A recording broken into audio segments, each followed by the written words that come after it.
Bapak dan Ibu guru yang saya hormati, biasanya tradisi Hari Guru dipenuhi oleh kata-kata inspiratif dan retorika.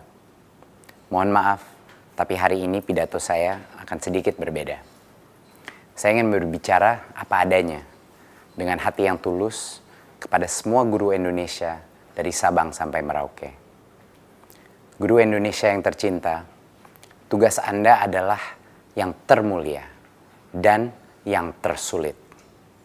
Anda ditugaskan untuk membentuk masa depan bangsa, tetapi lebih sering diberikan aturan daripada pertolongan. Anda ingin membantu murid yang tertinggal di kelas, tapi waktu Anda habis mengerjakan tugas administratif tanpa manfaat yang jelas. Anda tahu betul potensi anak tidak bisa diukur dari hasil ujian, tapi terpaksa mengejar angka karena didesak berbagai pemangku kepentingan. Anda ingin mengajak murid keluar kelas untuk belajar dari dunia sekitarnya, tapi kurikulum yang begitu padat menutup pintu petualangan. Anda frustrasi karena Anda tahu di dunia yang nyata, kemampuan berkarya dan berkolaborasi yang akan menentukan kesuksesan anak, bukan kemampuan menghafal. Anda tahu setiap anak punya kebutuhan yang berbeda, namun keseragaman telah mengalahkan keberagaman sebagai prinsip dasar birokrasi. Anda ingin setiap murid terinspirasi, tapi Anda tidak diberikan kepercayaan untuk berinovasi. Saya tidak akan membuat janji-janji kosong kepada Anda. Perubahan adalah hal yang sulit dan penuh dengan ketidaknyamanan. Satu hal yang pasti, saya akan berjuang untuk kemerdekaan belajar di Indonesia. Tapi perubahan tidak bisa dimulai dari atas.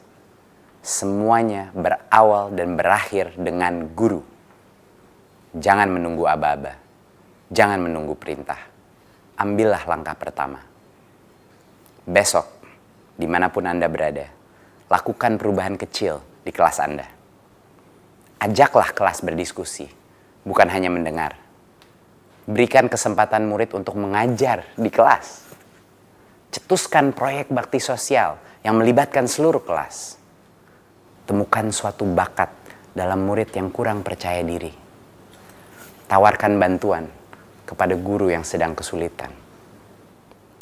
Apapun perubahan kecil itu, jika setiap guru melakukannya secara serentak, kapal besar bernama Indonesia ini pasti akan bergerak.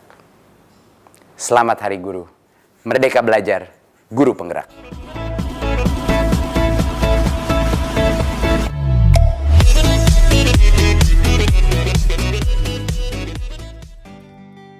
Assalamualaikum warahmatullahi wabarakatuh. Halo, jumpa lagi bersama saya. Kali ini kita akan membahas materi kelas 9 semester Gasal. Berdasarkan cuplikan di awal video ini, kira-kira apa sih yang dilakukan oleh Bapak Menteri? Ya, tepat sekali. Bapak Menteri Nadiem Makarim sedang menyampaikan sebuah pidato dalam memperingati Hari Guru Nasional. Pernahkah kamu melihat orang yang sedang berpidato? Tentunya pernah dong. Contohnya seperti kepala sekolah yang menyampaikan pidato saat upacara bendera, atau Bapak Jokowi, Presiden Republik Indonesia yang menyampaikan pidatonya pada acara-acara penting. Secara pengertian, pidato adalah sebuah kegiatan berbicara di depan umum untuk menyatakan pendapat atau memberikan gambaran mengenai suatu hal.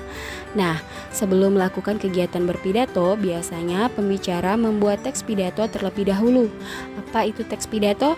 Teks pidato merupakan sebuah teks yang berisi gagasan, pendapat, dan pengetahuan terhadap suatu hal yang nantinya akan disampaikan di depan umum. Sedangkan pada kesempatan kali ini kita akan membahas tentang teks pidato persuasif. Apa sih teks pidato persuasif itu? Pidato persuasif adalah jenis pidato yang disampaikan dengan tujuan memengaruhi pendengarnya, sehingga tertarik dengan apa yang disampaikan. Sementara untuk struktur teks pidato ini sendiri terdiri dari 4 bagian. Nah, yang pertama pembukaan pidato mencakup salam pembuka, Ucapan penghormatan yang biasanya menyebutkan dari orang-orang yang memiliki jabatan tertinggi sampai ke orang-orang yang memiliki jabatan rendah. Dilanjutkan dengan ucapan syukur yang biasanya berisi ucapan rasa syukur orator atau orang yang berpidato karena diberikan kesempatan dapat menyampaikan pidato dan berkumpul dengan para tamu.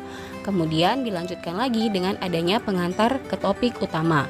Bagian kedua, isi pidato pada bagian ini berisi hal-hal yang penting akan disampaikan. Kemudian bagian yang ketiga, penutup pidato, berisi kesimpulan dari hal yang disampaikan. Permintaan maaf jika terjadi kesalahan saat menyampaikan suatu hal. Kemudian yang terakhir, bagian keempat, yakni salam penutup. Penyampaian pidato dapat dilakukan dengan menggunakan beberapa metode, antara lain yang pertama, impromptu, yaitu suatu metode pidato yang dilakukan secara langsung tanpa adanya persiapan terlebih dahulu. Kemudian yang kedua, memoriter, yaitu metode berpidato dengan cara menghafalkan naskah teks pidato terlebih dahulu.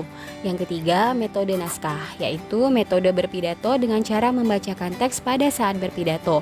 Yang keempat, ekstemporan, yaitu metode berpidato dengan terlebih dahulu menyiapkan konsep pidato secara garis besar. Dari beragam metode dalam menyampaikan pidato dapat kita ketahui bahwa tujuan teks pidato antara lain yakni memengaruhi orang lain agar mau mengikuti kemauan kita dengan sukarela. Kemudian memberikan sesuatu pemahaman atau informasi pada orang lain. Selain itu juga dapat memberikan kesan kepada orang lain. Dan yang perlu kamu ketahui, pidato yang baik adalah suatu pidato yang dapat memberikan kesan positif untuk orang banyak yang mendengarkan pidato tersebut. Jadi, mempersiapkan teks pidato sangat penting agar topik yang dibicarakan sesuai dengan tema.